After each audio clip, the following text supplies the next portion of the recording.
por dentro das principais discussões que impactam seus investimentos e das análises de nossos especialistas sobre as movimentações do mercado financeiro.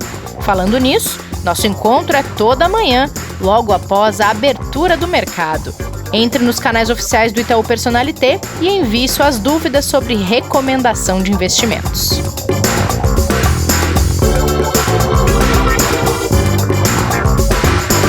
Olá, você está ouvindo o podcast Investidor em Foco. Bem-vinda, bem-vindo ao episódio de hoje. Terça-feira é dia de aula com o professor Martim, que hoje vai trazer a história de um grande investidor como inspiração. Temos também expectativas quanto ao primeiro debate na corrida presidencial dos Estados Unidos e também o ânimo das bolsas, que estava muito bom nesta segunda-feira, pelo menos até à tarde. As bolsas globais continuaram animadas e a brasileira resolveu voltar ao mau humor das últimas semanas. Kleber, tudo bem?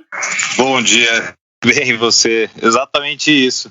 A gente acabou não acompanhando o bom humor do mercado internacional em todo o dia, né? Só na parte da manhã, por causa de informações e preocupações que voltaram ao radar do investidor brasileiro.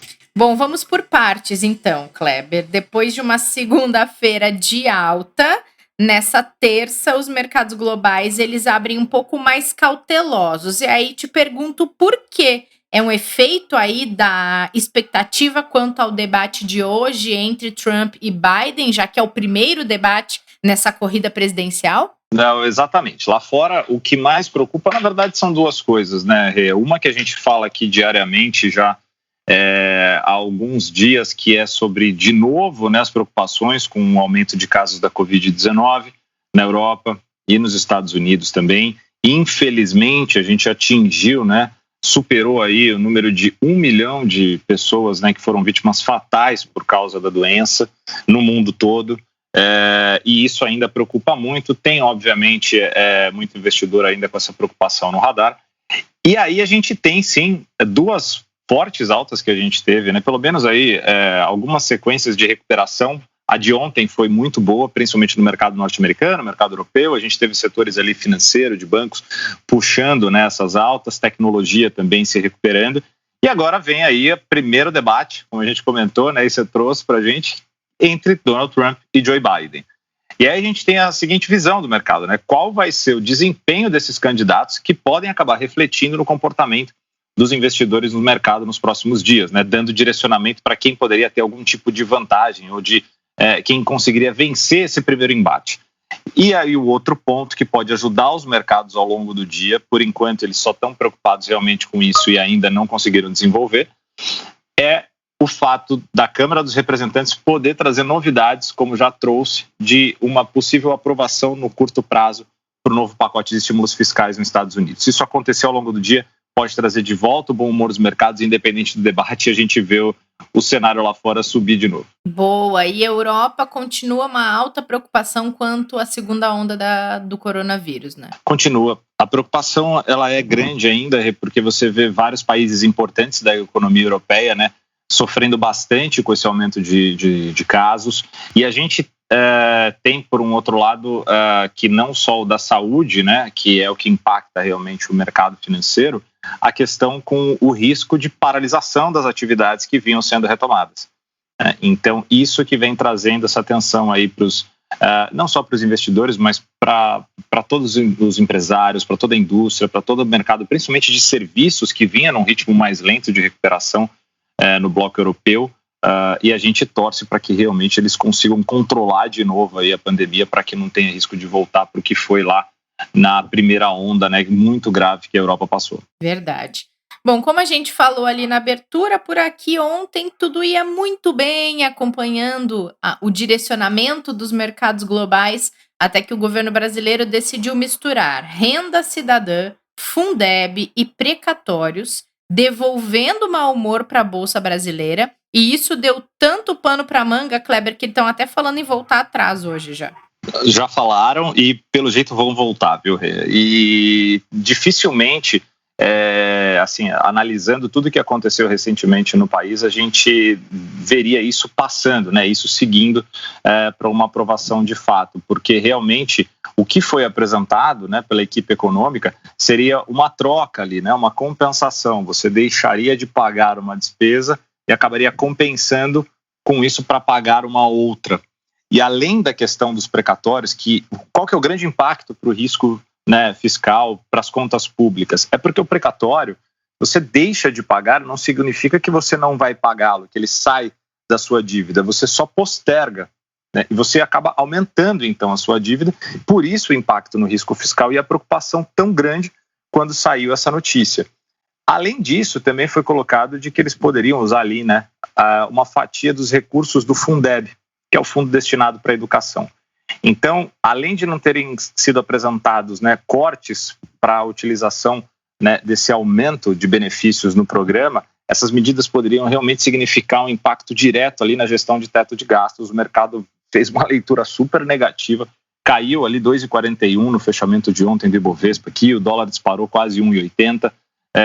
E aí, como você falou, já veio uma notícia de que provavelmente eles vão fazer uma alteração muito radical na proposta que foi feita, e a gente está esperando ver se isso sai, porque por enquanto os mercados aqui, que até esboçaram subir agora na parte da manhã, ali depois da abertura, já começaram a acompanhar o mercado internacional e está trabalhando de novo em campo negativo.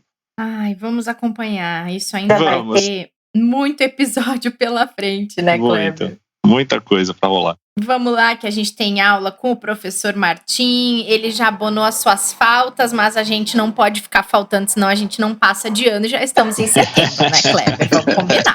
Tá chegando, né, aí o fim de ano mesmo, hein? Exatamente. Acho que, inclusive, o senhor podia preparar uma prova pra gente. Vou, com certeza, pode deixar. Vai ter uma prova ali, tá bom? Do conteúdo do ano. Professor. Bom dia. Tudo bem, Kleber? Tudo bem, Tudo bom. Tudo bem, Martim, e com você? Tudo bem também. Martim, quer dizer que hoje a gente vai conhecer mais sobre um grande investidor, um bilionário super influente nesse meio, que também é um grande entusiasta da diversificação, né? Exatamente. É o Ray Dalio, né? O cara bem influente, né? A influência dele vai além até do mundo dos investimentos, tá? Ele é um investidor americano, filho de italianos, nascido em 49, de classe média dos Estados Unidos. O pai dele é um músico, né? Tocava jazz. Ele começa a trabalhar bem cedo, num campo de golfe, né? Recolhendo bolinhas, né? Carregando os tacos. Já aos 12 anos, olha só, ele fez uma primeira compra de ações, né? De uma companhia aérea, e essas ações já multiplicaram por 3 em pouco tempo, né? Teve uma aquisição, uma fusão lá e acabou multiplicando por 3. Certamente foi sorte, ele fala que não tinha conhecimento para fazer isso, mas já mostrava que tinha sorte, se interessa pelo mercado, passa a acompanhar, no fim da escola já tinha um bom patrimônio, né, antes até de entrar na universidade. Depois, aí, em 1975, ele funda a empresa, que é até hoje a empresa na qual ele trabalha, na qual ele é o dono, que é a Bridgewater, né, em 1975, no seu apartamento, né, então lá mesmo não tinha sede, mas ele rodava no apartamento dele, gere recursos de alguns fundos de pensão, vai bastante bem nos primeiros anos, comete erros, tem um erro bem grave, né, vamos falar sobre esse erro depois. Mas no fim das contas, né, ele supera esse erro, volta a crescer, volta a acertar o mercado. Hoje é conhecido como o gestor do maior hedge fund do mundo, com 160 bilhões de dólares, né, sob gestão. Ele também é um grande comunicador, viu, Renata? Ele tem essa capacidade, tem esse dom. Ele escreveu um livro que é referência além dos investimentos, né, que se chama Princípios, né? Princípios de Ray Dalio, né? Bem interessante tudo que ele tem feito. Que legal. Pô, professor, e não dá para descartar a sorte, mas não é só com sorte que alguém chega a um patrimônio, né, desse, uma gestão desse tamanho, né? Não. Acho que foi só com 12 anos mesmo que ele teve sorte ali, viu? E hoje em dia, como é que é o estilo de gestão dele, professora? A gente consegue compará-lo, por exemplo, com o Buffett, que você já falou bastante aqui, o Jim Simons. Como que funciona hoje o trabalho dele? Legal. Acho que ele teve sorte naquele momento, né? Naquela coisa dos 12 anos. Depois acho que foi muito mais, de fato, talento, capacidade. O estilo dele é bem diferente, tá, dos outros, tá? Ele é muito focado e ele procura entender os ciclos econômicos, né? Então, a fase de expansão, de crescimento, a recessão, a desalavancagem, e diria que principalmente o papel que o crédito tem tudo nisso. Tem tudo isso, né? Ele entende que muito do que as pessoas entendem como renda, na verdade, é crédito, né? E tanto faz, né? Se o consumo, se aquilo que as pessoas compram, no fim das contas, provém da renda mesmo, propriamente dita, ou do crédito. É isso que movimenta a economia. Então, a própria confiança, para ele, tem um papel fundamental nisso, né? Então, a pessoa, no fim das contas, quando se sente confiante, quando vê que as coisas estão indo bem, eventualmente que seu patrimônio está se valorizando, sua casa, aquilo que tem nas ações, fica confiante, toma mais crédito, né? Toma empréstimos, e aí faz a economia girar. Mas a verdade é que todo empréstimo em algum momento é pago. Então, quando chega o momento de pagar, de alguma forma, a economia entra num ciclo um pouco menor de gastos, né? Então entra aí num nível de recessão, pode ser mais forte, desalavancagem, pode eventualmente chegar até uma depressão, mas entender esses ciclos e saber reconhecer em que momento a economia está é extremamente importante. E quais vão ser os momentos ou os triggers que vão ditar uma mudança para a próxima fase. Isso é extremamente importante. Ele também acredita na importância da inovação como um grande direcionador de crescimento no longo prazo. Não só ele, tá?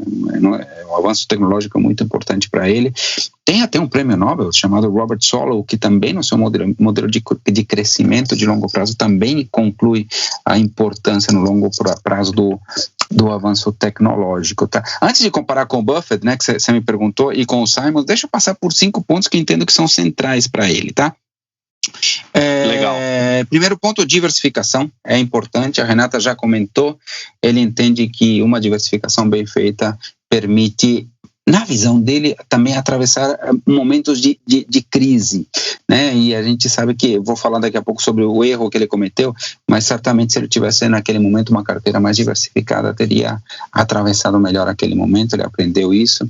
Tem um outro conceito, nós nunca falamos muito. Fala, Renata. Não, só para aproveitar que você falou nesse ponto, é porque ele teve aqui no Brasil esses tempos e ele falou o seguinte, que para ele uma carteira de sucesso, ela tem que ter no mínimo 10 investimentos bem diversificados e descorrelacionados. Lembra disso? Isso, que é meio que classes de ativos, né? Não é tão diferente do que a gente trabalha aqui. É isso mesmo, perfeito.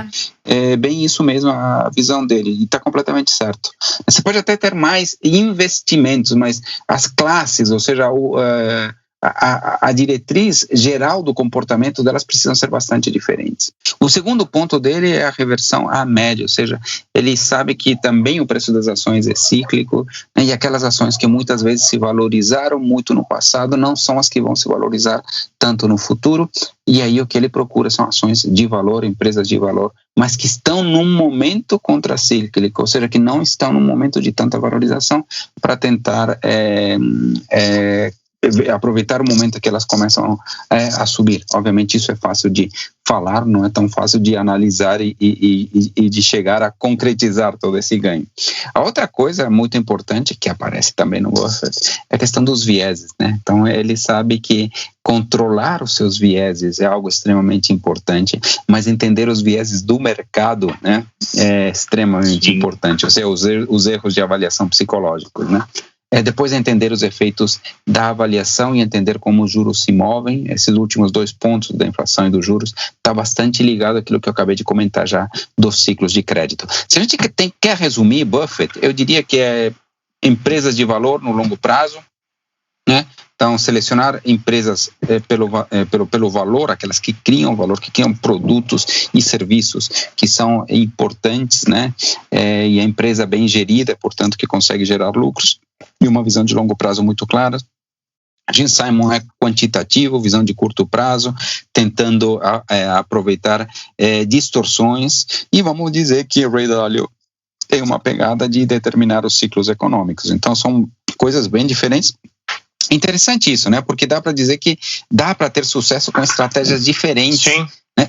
Lembra que a gente chegou a falar, Renato, sobre isso, ou Kleber? A gente chegou a falar sobre isso quando nós falamos daquele livro de casos de sucesso no mercado de ações, né? Estratégias diferentes, às vezes naquele caso eram até opostas, mas que poderiam levar a ganhos, né? Então, tem acho que consistência, é importante, né, Martim? Mesmo com as diferenças, cada uma tinha consistência e tinha pontos bem desenhados de estratégia, né? Não necessariamente parecidos. A gente vê isso muito no nosso dia a dia, né, professor, com os fundos, né, com estratégias totalmente diferentes, e eles conseguem captar os prêmios dos mercados exatamente até por essas diferenças. Em momentos, né, às vezes um ganha, o outro nem tanto, né? Então tem um mercado para até novas criações para quem conseguir trazer, né? Cara, dá para falar de novo aqui de times de futebol. Não tem uma única estratégia, uma única forma de se montar um time em campo que ganhe sempre. Não, você tem estratégias diferentes, um time mais ofensivo, um time mais defensivo que tem conseguido vitórias, né, independente disso. Ou seja, acho que na gestão é mais ou menos isso. A estratégia pode ser diferente e, se você for bem focado, conseguir levar aos extremos, né, da tecnicidade, ou teu jeito de trabalhar, você pode ser bem sucedido, sim. Que legal. E, Martim, você trouxe aqui alguns pontos que caracterizam a estratégia do Ray Dalio, e esses são os mesmos princípios que você mencionou do livro lá no início? Não. O livro tem um tom interessante, são outros princípios, e o tom do livro é de empreendedorismo, digamos assim, né, de algum investidor, não na palavra de investidor do mercado, mas alguém que está montando seu negócio, tem um tom disto, tá? Até de autoajuda para o empreendedor. Obviamente, quando ele diz sobre a vida dele, fala daquilo que foi guiando, está tudo permeado por uma pessoa cujo business é o business de investimento, mas de fato ele trata muito sobre objetivos, os obstáculos, como você lida com os obstáculos, qual é a verdadeira origem dos obstáculos, como você planeja, executa, né, como você aprende com os teus próprios erros para evoluir. Então tem muita pegada para um empreendedor. Então é um pouco diferente, né? Aqueles pontos principais da estratégia dele, acho que são tem uma outra pegada que não são exatamente os pontos abordados no livro, tá? No princípios. Tá. Uhum. O professor, e como até os mais brilhantes, né, sempre podem cometer falhas, né? Uhum. Tem algum erro assim de destaque que o Ray Dalio já tenha cometido e por um acaso o tempo fez com que ele conseguisse depois ter um acerto proporcional? Como que é a história dele? Tá, não, eu acho que o grande erro que eu estava comentando foi em 1982, tá? Então, vamos lembrar, a gente já falou aqui um pouco da crise do petróleo em algum momento, quando a gente falou até sobre o histórico do petróleo. Então, sei lá, em 79, segunda crise do petróleo, um processo inflacionário forte, a economia, né, em desaquecimento. Ele achava que em 82 ia começar uma recessão fortíssima, né? E, na verdade, o que foi observado é que pouco tempo depois começa uma recuperação forte da atividade econômica, longa, né, dura até os anos 2000, 18 anos, aí, com a apreciação forte da Bolsa, e ele estava posicionado para essa recessão, então foi um grande erro, basicamente, custou praticamente o fim da empresa dele, tá? Mas ele conseguiu se reinventar, voltar, começar de baixo. Ele acertou muito durante toda a carreira dele, muito, mas ele ficou bastante famoso com um grande acerto, sim, na crise de 2008. Essa, sim, ele conseguiu prever, teve ganhos importantes, mas eu diria que, obviamente, a carreira dele não é marcada apenas por esse grande acerto, né? Tem muito de constância, muito de consistência, muito também de saber se cercar de pessoas confiáveis e de qualidade. Tem isso, tá? Tem muito disso. A gente pode falar que o grande erro e o grande acerto foi apostando contra o mercado, né? Foi ficando ali provavelmente vendido, né? Interessante. Acho que é um pouco nessa linha também. Agora, ele também tem algumas características que a gente já ouviu em outras histórias aqui, como a filantropia, que a gente falou no episódio sobre o Gene Simons, e também é um adepto da meditação, né, Martim? Exatamente, é isso mesmo. Tem esse grupo de bilionários que vão doar aí a metade da fortuna em vida, e a questão dele também está ligada à educação, ao empreendedorismo, então ele está muito ligado a isso. A questão da meditação para ele é muito, muito importante, viu? E aqui tem uma história legal, tá? Ela estava ligada à música, tá? Lembra que ele é filho de um músico de jazz, tá? Ele é grande fã dos Beatles, sei que a Renata gosta dos Beatles, eu gosto dos Beatles, né? Tá, recentemente muito. em Liverpool, né? Logo antes de fecharem as questões por causa da pandemia, você teve lá, visitou o The Cavern Club ou não? Sim, o Museu dos Beatles lá também é muito legal. Eu tive nesses dois lugares também no ano passado, em setembro do ano passado, eu adorei. Que legal. Muito legal. Você sabe que nos anos 70 teve uma fase meio indiana, né, dos Beatles, né, na época daquele Maharishi, né? Você tem ali no Sgt. Pepper, né? Você tem algumas músicas bem indianas, aquele Within You, Without You. E o Maharishi pegava essa questão da meditação, né?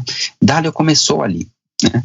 Aliás, falando de música, você sabe que a pessoa que tocava aqueles instrumentos, não sei nem falar os nomes direito dos nomes desses instrumentos indianos, era o Ravi Shankar, né? Que é pai da Norah Jones, né? Não sabia, cítara é o nome de um desses instrumentos. É bem bonito. Pois é. Aí voltou o jazz, né? Então começou no jazz com ele e volta meio que para Norah Jones, que é um pouco jazz aí também, bem interessante. Como a música vai e volta, né? Permeia tudo isso. Então, é bem interessante. Então, a meditação é importante para ele. Ele pratica diariamente e começou exatamente nessa época por influência dos Beatles, viu? E só para deixar registrado, apesar de ser muito fã do Elvis, também curto muito Beatles, tá? Porque legal. Diz que não pode, né? Se você é muito fã de Wilson, não pode ser muito fã de Elvis. Ai, sempre tem essas máximas, né? Porque não pode. Boa. Não precisa um ou outro. Agora, não tem essa limitação. Não é um recipiente onde cabe só uma coisa pra você gostar, né? Exatamente. Não, e tem momento para todo mundo ali, né? Exato. E professor, algum conselho dele que a gente deixou passar? Que a gente pode lembrar ainda para o investidor hoje em dia conseguir aplicar?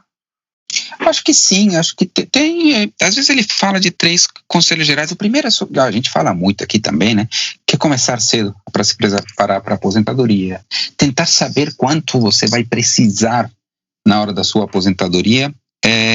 Veja, essa é uma conta que não é trivial, e nós fizemos, né? 1369 é uma regra que nós criamos aqui no Itaú, ajuda também a saber quanto você vai precisar a cada momento da sua vida, né? Então, esse 9, que é o número final do 1369, é quanto você deveria ter acumulado de renda, de anos de renda, 9 anos de renda na sua aposentadoria.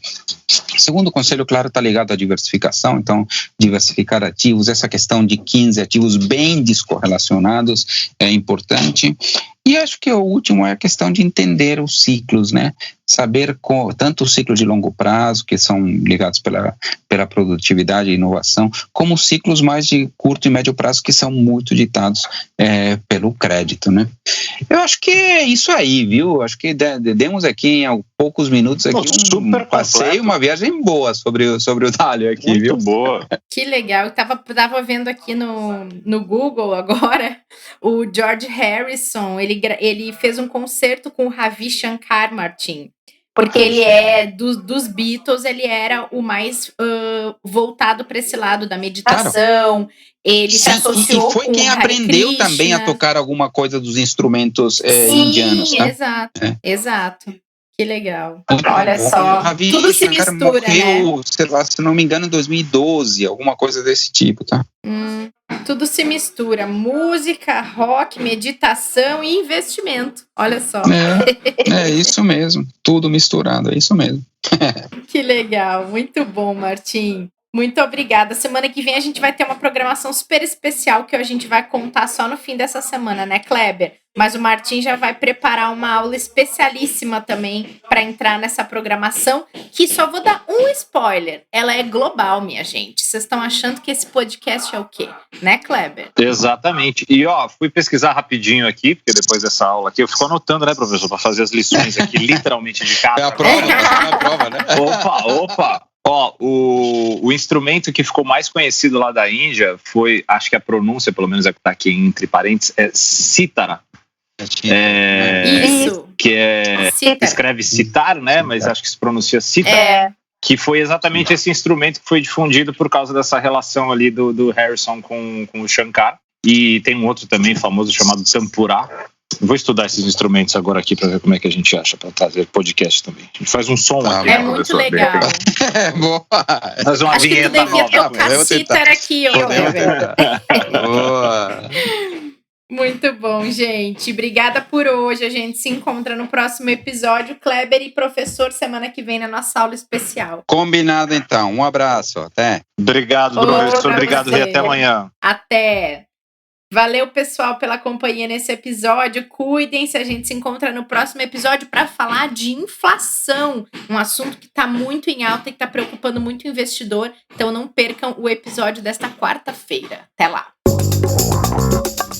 Fique por dentro das principais discussões que impactam seus investimentos e das análises de nossos especialistas sobre as movimentações do mercado financeiro.